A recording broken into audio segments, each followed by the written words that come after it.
और आवाज मेरी आवाज आ रही है सर आपके पास? Yes Kamlesh ma'am.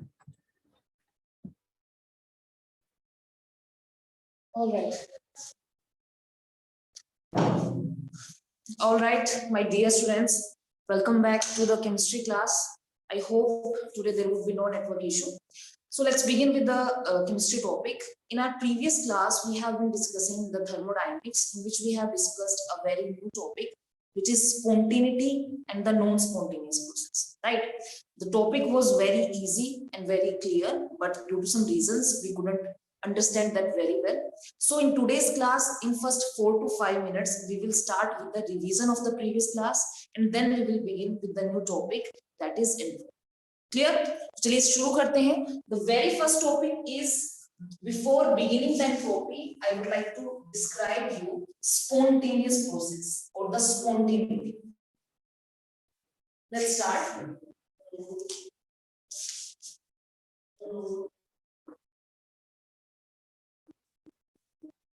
All right, what is spontaneous process? Spontaneous process are those process which happens by itself or which happens by with little efforts. मैं दोबारा से repeat कर रही हूँ. Spontaneous process are the process which proceeds or which happens by itself or without any external agency or with little efforts. बात समझ में आ रही है? मैं कहना चाह रही हूँ कि वो कोई भी प्रोसेस जो खुद से प्रोसीड हो जाती है, जो खुद से प्रोसीड होती रहती है बिना किसी एक्सटर्नल एजेंसी के, और अगर कोई एक्सटर्नल एजेंसी की रिक्वायरमेंट है भी तो भी उसके बहुत ही ना के बराबर little efforts use. So those processes are known to be spontaneous process. In my chemistry, majority all the physical and the chemical processes, all the physical and chemical processes are spontaneous in nature.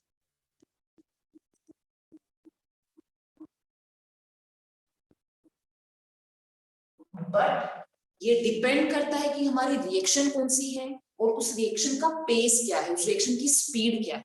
For example अगर मैं बोलूं कि मैंने एक beaker में मैंने एक room में हाइड्रोजन और ऑक्सीजन दोनों के मॉलिक्यूल्स को आपस में मिक्स कर दिया, ठीक है. हाइड्रोजन और ऑक्सीजन को वाटर बनने में अगर मैं कोई एफर्ट ना डालूं, तो कोई प्रेशर टेम्परेचर ना प्रोवाइड करूं, तो कई साल लग जाएंगे. But still the process is proceeding by itself. So that's why the process is called spontaneous process, right? And the second point is, ये मेरी जो प्रोसेस है, सपोज मैं बोल रही हूँ a plus b मिलकर के ab बना रही है, ये मेरी प्रोसेस खुद से हो रही है, लेकिन क्या मैं ab से वापस से a plus b बना सकती हूँ? Not possible. यानी ये जो आपकी स्पॉन्टेनियस प्रोसेस है, they are the unidirectional. यूनिडायरेक्शन का मतलब क्या है? जो एक सिंगल डायरेक्शन में होती है, जो इरिवर्सिबल है. अगर मुझे इसको वापस से ब्रेक डाउन करके a प्लस बी की स्टेज में लाना है, तो मुझे कोई एफर्ट्स डालने पड़ेंगे, मुझे कोई एक्सटर्नल फोर्स प्रोवाइड कराना पड़ेगा, right? So spontaneous process are those process which proceeds by itself without any external agency. They are spontaneous in nature and they are unidirectional and they are the irreversible in nature, right? ये topic मैंने आपको explain कर दिया है. अब इसी में हम एक नया टॉपिक ऐड करते हैं, रेंडमनेस, डिसऑर्गेनाइजेशन. अब रेंडमनेस क्या होता है? सेम स्पॉन्टेनियस प्रोसेस वो प्रोसेस होती है जिसमें रेंडमनेस इंक्रीज हो रही है, जिसमें डिसऑर्गेनाइजेशन इंक्रीज हो रही है. प्यारे बच्चों, व्हाट इज रेंडमनेस और disorganization? You know very well. बहुत ही लेमन लैंग्वेज के एग्जांपल समझाती हूँ. Suppose everybody is allowed to sit in a particular room. आप लोगों को मैंने बोला है कि 11th मेडिकल नॉन मेडिकल आपका रूम है, you have to sit on a proper bench, right? जैसे ही कोई भी टीचर क्लास से बाहर जाता है या फिर बेल रिंग होती है, तो क्या जो वो ऑर्डर था क्लास में बैठने का आप लोगों का, क्या वो सेम रहता है? Definitely not. With in 5 minutes 10 minutes बहुत सारी पॉसिबिलिटीज है कि आप फर्स्ट बेंच से उठ के लास्ट बेंच पे चले गए, आपको लास्ट बेंच जब अच्छा लगने लगा है, आप वहां बैठ रहे हो, वहां पे लाइट की प्रॉब्लम है, वहां पे हवा की प्रॉब्लम है, वहां पे कुछ भी आपका फ्रेंड वहां पे नहीं है। So there are so many possibilities कि जो रेंडमनेस है उसके इंक्रीज होने के चांसेस बहुत ज्यादा है एज कंपेयर टू ऑर्गेनाइजेशन। और ये बात मैं सिर्फ आप लोगों के लिए नहीं बोल रही, मैं पूरे यूनिवर्स के लिए बोल रही हूँ। पूरे यूनिवर्स, हमारा जो यूनिवर्स है वो रेंडमनेस को, डिसऑर्गेनाइजेशन को फेवर करता है, फेवर्स रेंडमनेस। ठीक है जी, जो मैंने आपको एग्जांपल भी बताया है बेंचेस पे बैठने का, सीट्स पे बैठने का, ये यही बताता है कि this process is spontaneous which is randomness. क्या मैं आप लोगों को बोल रही हूँ कि आप लोग उठो बेंच पे यहां से वहां बैठो, अगर मैं वहां पे नहीं हूँ? क्या मैंने आपको डिसऑर्डर करने के लिए, डिसऑर्गेनाइज करने के लिए कोई एक्सटर्नल फोर्स लगाया है? बिल्कुल भी नहीं। तो वो प्रोसेस कैसी है? Spontaneous process. यानी स्पॉन्टेनियस प्रोसेस के अंदर रेंडमनेस भी इंक्रीज हो, डिसऑर्गेनाइजेशन भी इंक्रीज। ठीक है जी। अनदर पॉइंट इज, ये जो रेंडमनेस है, ये जो इंक्रीज हो रही है, इसको हमने नाम दिया एंट्रोपी। तो आप लोगों को एक ये पॉइंट, एक ये पॉइंट और एक ये 3 पॉइंट आपस में मैं कंबाइन करा रही हूँ और मैं बोल रही हूँ कि जो एंट्रोपी है वो रेंडमनेस को मेजर करे, वो रेंडमनेस को मेजर करे। So you have to remember spontaneous process which increase the randomness, which increase the disorganization, and the randomness is a measurement is done by the entropy. Entropy कोई as it is कुछ ऐसी real वाली phenomena नहीं है कि जो actual में हो रही है, जो हर टाइम यूनिवर्स में हो रही है। Nothing, there is nothing about entropy. But आप लोगों को समझाने के लिए, मुझे समझाने के लिए, इस रेंडमनेस को जो यूनिवर्स में हर टाइम हलचल हो रही है, इसको हमने एक नया नाम दिया है, that is known to be entropy. बात समझ में आ रही है जी? और इस एंट्रोपी को हम किससे डिनोट करते हैं? हम इसको डिनोट करते हैं एस। राइट। अब एक और थोड़ा सा बढ़िया एग्जांपल बताती हूँ आपको इसी रेंडमनेस को एक्सप्लेन करने के लिए। मान लीजिए आपके पास कोई बिकर है ए, आपके पास कोई बिकर है बी।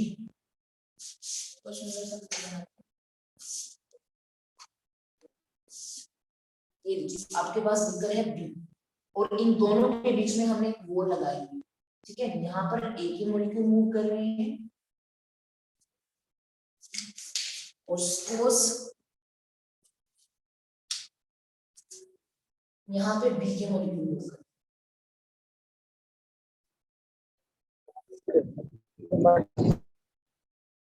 ठीक है जी। अब अब मैंने क्या किया, ये जो वॉल है ए और बी के बीच की, इसको मैंने रिमूव कर दिया, इस वॉल को बाहर निकाला। जैसे ही मैंने इस वॉल को बाहर निकाला, जो आपका बीकर ए और बी था, इस वॉल को वही कंबाइन हो गया और सारे के सारे मॉलिक्यूल्स जो है वो मिक्स होना स्टार्ट हो गए, क्योंकि वो गैस के मॉलिक्यूल्स हैं, उनमें रेंडमनेस ज्यादा है, वो मॉलिक्यूल्स आपस में मिक्स होना शुरू हो गए लाइक दिस।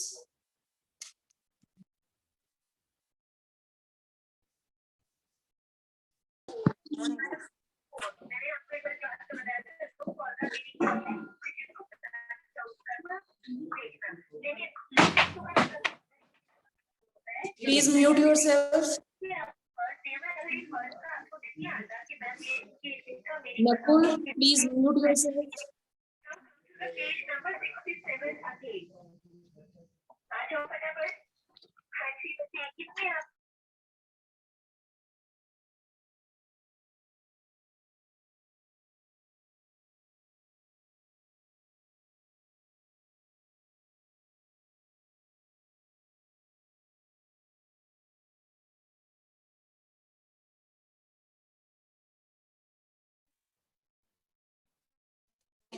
So, अभी आपने क्या देखा कि जैसे ही मैंने इस वॉल को रिमूव किया है, ये सारे के सारे मॉलिक्यूल्स जो हैं वो आपस में मिक्स होना स्टार्ट, यानी ए और बी के मॉलिक्यूल जो है वो मिक्स हो गए। पहली तो बात, जब इन दोनों मॉलिक्यूल्स को हमने अरेंज कर रखा था, अलग अलग बोल से सेपरेट कर रखा था, इस टाइम यहाँ पर थी ऑर्गेनाइजेशन, इस टाइम यहाँ पर था एक बढ़िया ऑर्डर। लेकिन जैसे ही मैंने इस होल को रिमूव किया, यहाँ पे क्या हो रहा है, डिसऑर्डर, यहाँ पे क्या हो रहा है, रेंडमनेस। क्या अब इनको अलग से सेपरेट कर पाना इजी है? जी नहीं, बिल्कुल इजी नहीं है। बट अगर मैं कोई एक्सटर्नल प्रेशर लगा रही हूँ, मैं कोई एक्सटर्नल फोर्स लगा रही हूँ, मैं अपने एफर्ट्स डाल रही हूँ इसको अलग करने में, इसको अलग करने में, तो हम कर सकते हैं।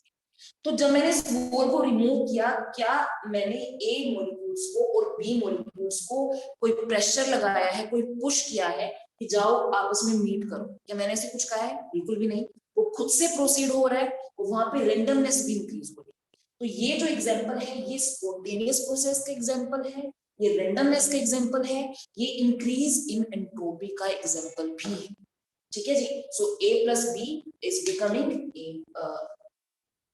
this one, but अगर मैं इसी प्रोसेस को इस वे में लिखूं तो दिस इज नॉट पॉसिबल, यानी वापस से मैं इसको पुराने वाले स्टेज में लेके आना without any external pressure is not possible. ठीक है जी। तो ये है हमारी स्पॉन्टेनियस प्रोसेस। आई होप आपको क्लियर हो गया हो। अब इसमें एक छोटी सी प्रॉब्लम है। वो छोटी सी प्रॉब्लम क्या है कि मैंने आपको बोल तो दिया कि जो एंट्रोपी है that is the measurement of randomness, right? मैंने आपको बोल दिया कि वो ऐसा कुछ होता होगा, but in actual life, in real life, ये जो एंट्रोपी है इसको मेजरमेंट करना पॉसिबल नहीं। आप लोग बोलोगे क्या बात हुई, अभी तो हम शुरू से लेकर रेंडमनेस के बारे में बोल रहे हैं और अब हम बोल रहे हैं कि एंट्रोपी को मेजर करना पॉसिबल ही नहीं। फॉर एग्जांपल, अगर मैं बोलूं कि कोई बच्चा 11th क्लास में, कोई स्टूडेंट वो बहुत ज्यादा शरारती है, वो बहुत ज्यादा बदमाशी करता है, तो उसकी शरारत को, उसकी बदमाशी को मेजर करना इज नॉट पॉसिबल। मैं ऐसा नहीं बोल सकती कि वो 5 किलोग्राम, 10 किलोग्राम, 20 जूल बदमाश है या शरारती है, ऐसा तो मैं नहीं बोल सकती। बट मैं ये जरूर बोल सकती हूँ कि वो बच्चा इस बच्चे से कम शरारती है, वो बच्चा इस बच्चे से ज्यादा शरारती है, वो कल के कंपैरिजन में, वो 1 साल के बाद उसकी शरारतें कम हो गई है। यानी मैं उनके डिफरेंस को मेजर कर सकती हूँ rather than the complete process.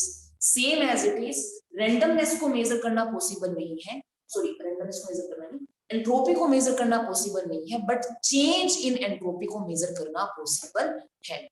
क्या मेरी बात समझ में आ रही है सबको? S cannot be measured in mathematical quantity, but delta S, that means change in entropy, is easily measured by the mathematical units. Am I clear? तो अब हम स्टडी करेंगे डेल्टा S के बारे में। I hope आप लोगों ने, if you want to take the screenshot, if the video is clear, you can do that. और अगर आप नोट्स बना रहे हो, आई होप आपने बना लिया हो। बिकॉज ये जो इतना सिंपल कंसेप्ट मैंने समझाया है, this is not in notes जो मैंने आपको प्रोवाइड कराया है। ठीक है जी। चलिए मूव करते हैं नेक्स्ट टॉपिक पे।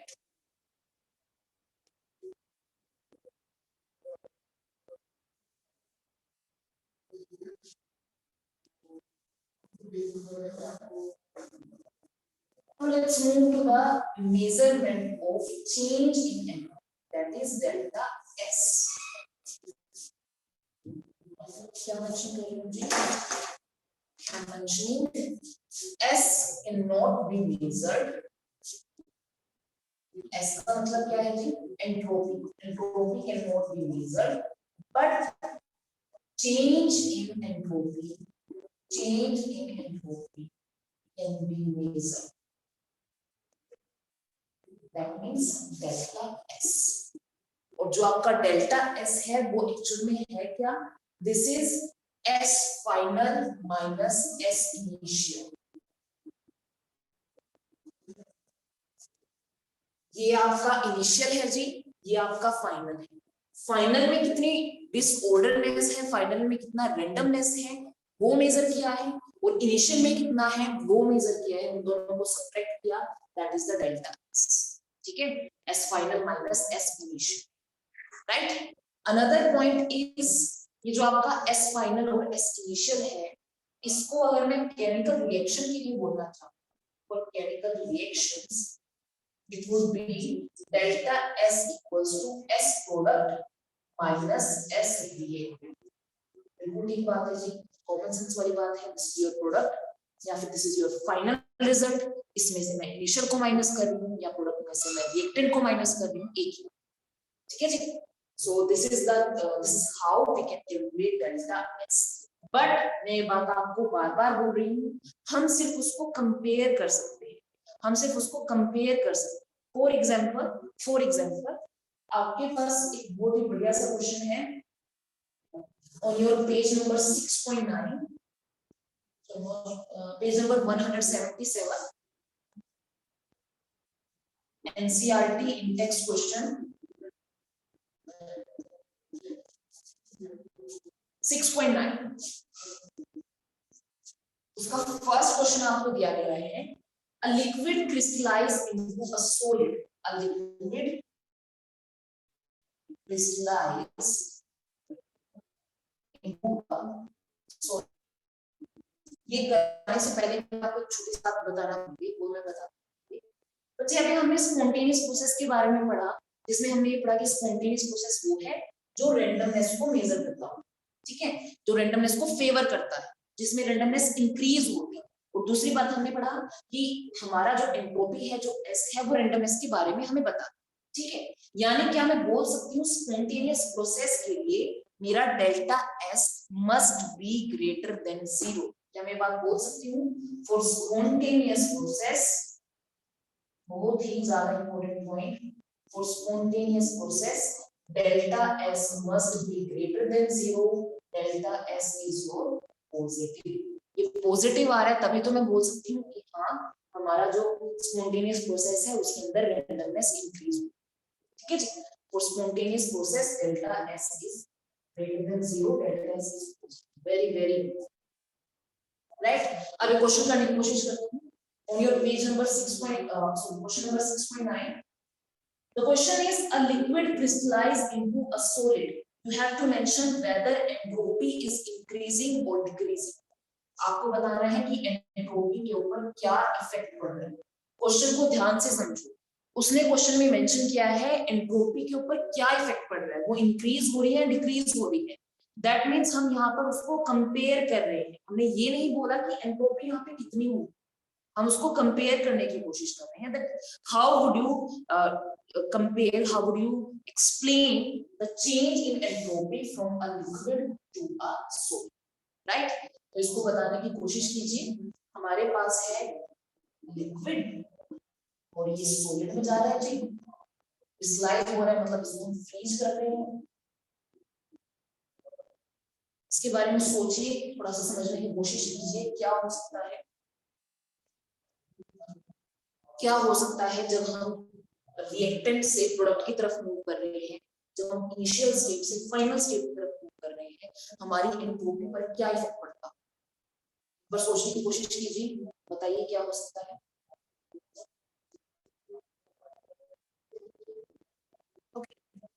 देखिए बच्चे, बहुत ही सिंपल सा कंसेप्ट है जो आप लोग 9th क्लास से पढ़ते आ रहे हो। 9th क्लास में in your chemistry there was a chapter number 1, atoms, states of matter, solid, liquid and gas. उसमें हमने पढ़ा था कि हमारा जो सॉलिड होता है जी, उसके बीच में फोर्स ऑफ अट्रैक्शन बहुत स्ट्रॉन्ग होता है, उसकी फिक्स शेप होती है, उसका फिक्स ऑर्डर होता है as compare to liquid, as compare to gas, ठीक। तो लिक्विड के अंदर फोर्स ऑफ अट्रैक्शन सॉलिड की बजाय कम है, लिक्विड में सॉलिड के बजाय ऑर्डरनेस कम है एज कंपेयर टू सॉलिड। तो मैं बोल सकती हूँ कि जो मेरा सॉलिड मॉलिक्यूल्स है they are in a fixed order, they are freezed. बिल्कुल सही बात है। हमारा जो सॉलिड है, आप लोग आइस की बात करो, अगर मेरे पास यहाँ पे वाटर है और यहाँ पे आइस है, मेरा जो आइस है अगर मैं उसका एक क्यूब निकालूं, वो हमें ज्यादा ऑर्डर शेप में दिखेगा, वो हमें ज्यादा ऑर्डर्ड फॉर्म में दिखेगा। मैंने उसका आइस का क्यूब निकाल के सामने रख दिया, उसकी प्रोबेबिलिटी, उसकी पॉसिबिलिटी बिखरने की कम है एज कंपेयर टू अगर मैंने 1 कप पानी निकाला और उसको रखा। मैं दोनों को गिरा रही हूँ, जो मेरा 1 कप पानी है, जैसे ही वो गिरेगा there would be so much disturbance, there would be so much randomness, so much disorderness as compare to ice. मैं उसको गिराऊंगी, एज इट इज पढ़ बात समझ में आ रही है? तो मैं बोल सकती हूँ कि सॉलिड के केस में ऑर्डरनेस ज्यादा होती है एज कंपेयर टू लिक्विड। तो जैसे ही हम रिएक्टेंट से प्रोडक्ट की तरफ मूव कर रहे हैं, मेरी एंट्रोपी डिक्रीज हो रही है, मेरी एंट्रोपी इस कंपाउंड की कम हो रही है। Why? Because the solid is something which is in fixed order. और हमने क्या पढ़ा है, एंट्रोपी जो है वो डिसऑर्डर को फेवर करती है, लेकिन यहाँ पे तो डिसऑर्डर क्या हो रहा है, कम हो रहा है। तो एंट्रोपी में क्या हो रही है, कम हो रही है। जैसे हमारा वाटर अप टू आइस है, same as it is equal to solid है। क्लियर है? एक और बढ़िया सा एग्जांपल देख लेते हैं। Same question number 6.9 part number 4। इसी क्वेश्चन में क्वेश्चन नंबर 4 जो पार्ट 4 है वो देखते हैं। सेकंड पार्ट हम थोड़ी देर में कवर करेंगे, उसमें नया कांसेप्ट समझाना है आपको।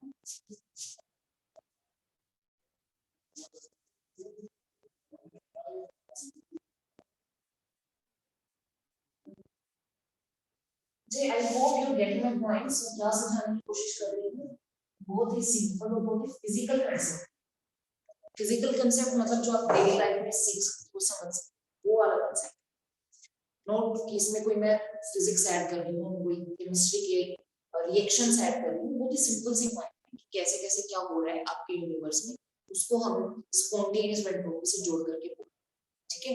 आपका पूरा का पूरा जो यूनिवर्स है वो एंट्रोपी को फेवर करता है, वो रैंडमनेस को फेवर करता है। ये बात आपको पता है कि हर time 24/7 each every single second, each every fraction of second कुछ ना कुछ नया क्रिएट हो रहा है और कुछ ना कुछ नया डिस्ट्रॉय हो रहा है। यही होता है ना? वो क्या है, वो क्या है, डिसऑर्डरनेस। वो क्या है, रैंडमनेस। वो क्या है, एंट्रोपी। ठीक है जी? चलिए एक क्वेश्चन देखते हैं, क्वेश्चन नंबर 4 6.9 का fourth part. H2 is converting to H। H2 है आपका गैसियस स्टेट में और 2H भी है आपका गैसियस स्टेट। तो यहाँ पर हम स्टेट्स ऑफ मैटर से कंपेयर करके एंट्रोपी तो बता नहीं पाएंगे क्योंकि दोनों गैसियस स्टेट में हैं, but we are having here only 1 mole of H2, we are having here 2 mole of hydrogen।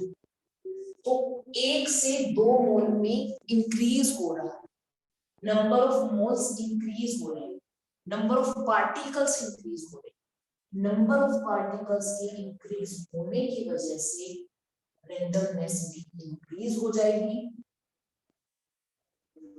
अगर घर में 2 बंदे हैं तो ज्यादा शांति से रह रहे हैं, अगर घर में 4 बंदे हैं उनके बीच जो उठापटक है वो थोड़ी ज्यादा है, उनके बीच रैंडमनेस थोड़ी ज्यादा है। 8, 10, 20 और ज्यादा प्रॉब्लम क्रिएट हो रही है और ज्यादा कैओटिक वाला केस वहां पे फॉर्म हो रहा है और ज्यादा डिसऑर्डरनेस हो रही है। तो एक नंबर ऑफ पार्टिकल से 2 नंबर ऑफ पार्टिकल जा रहे हैं तो पार्टिकल और भी इंक्रीज हो रही है, रैंडमनेस भी इंक्रीज हो रही है। तो मैं बोल सकती हूँ इस क्वेश्चन में इसकी एंट्रोपी जो है वो इंक्रीज हो जाए इन क्वेश्चन नंबर 4, राइट? क्यों? क्योंकि इनकी डिसऑर्डरनेस ज्यादा है as compare to this. Final के केस में एंट्रोपी ज्यादा है एज इनिशियल। चलिए ये हमारा टॉपिक हो गया कवर। आई होप आपको समझ में आ गया उसका कि एंट्रोपी क्या है और स्पॉन्टेनिटी से उसको कैसे रिलेट किया है। ठीक है जी? अब हम स्पॉन्टेनियस के बाद स्टडी करेंगे non spontaneous process. Spontaneous process के अंदर ही हम जो जो पॉइंट सीखे हैं अभी उन्हीं को हम रिलेट करेंगे नॉन स्पॉन्टेनियस प्रोसेस। नोट कर रही हूं मैं। नेक्स्ट टॉपिक स्टार्ट करते हैं।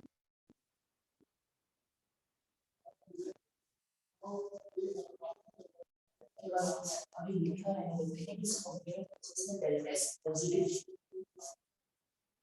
जी जी, नाम से क्लियर हो रहा है वो प्रोसेस जो स्पॉन्टेनियस नहीं होंगे उसको नॉन स्पॉन्टेनियस बोलते हैं। टू बी वेरी ऑनेस्ट,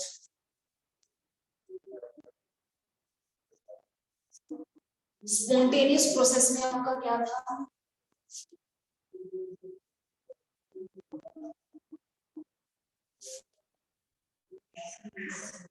कि जो रिएक्शन है, जो प्रोसेस है वो खुद से प्रोसीड हो रही है, प्रोसीड बाय इटसेल्फ, अपने आप फ्लो हो रहा है। हीट का अपने आप फ्लो हो रहा है, वाटर का अपने आप फ्लो हो रहा है, कोई जबरदस्ती करा नहीं रहा है उससे। नॉन स्पॉन्टेनियस प्रोसेस कौन सी है? The process which can not occur by itself, the process which does not proceed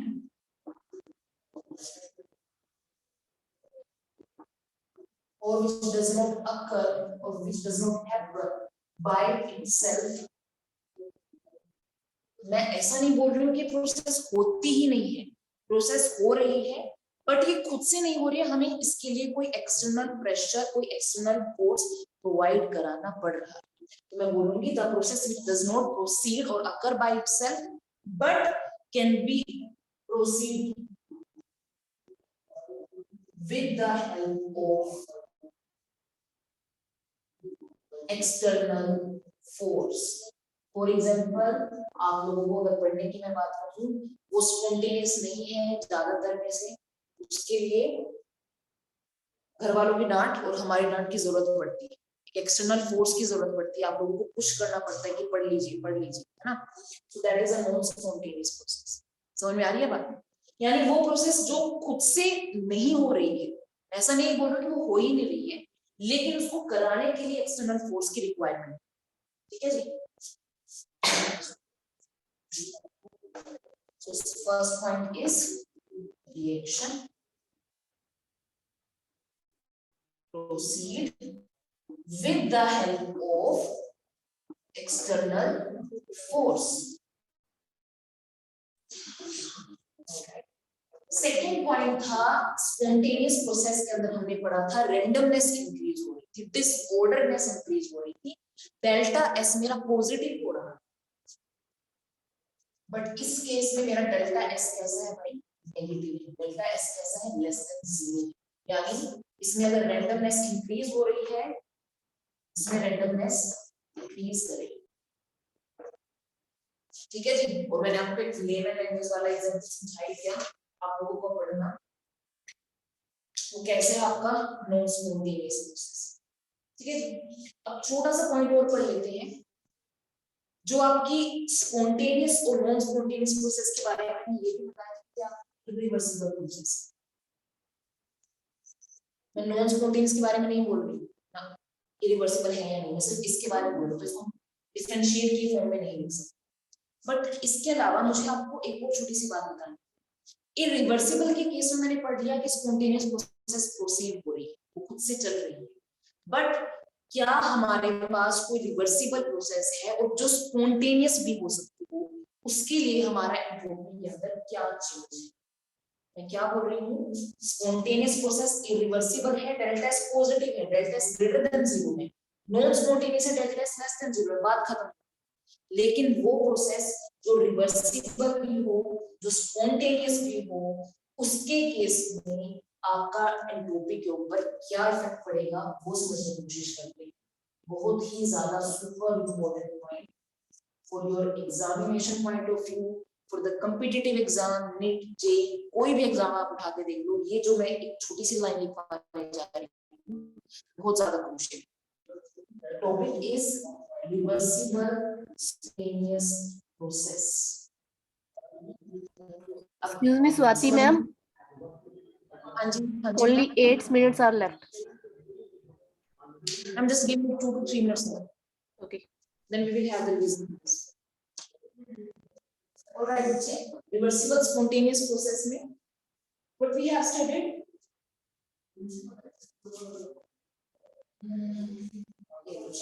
मान लीजिए A to B में जा रहा है, डेल्टा एस पॉजिटिव यहाँ स्पॉन्टेनियस, B to A में जा रहा है, मैं बोलूँ कि ये भी काइंड ऑफ स्पॉन्टेनियस है, या फिर मैं इसको बोलूँ कि हो नहीं रहा है, जबरदस्ती करा रहे हैं, यहाँ डेल्टा एस आपका नेगेटिव आ रहा है, नॉन स्पॉन्टेनियस, ठीक। बट अगर आपकी वो रिएक्शन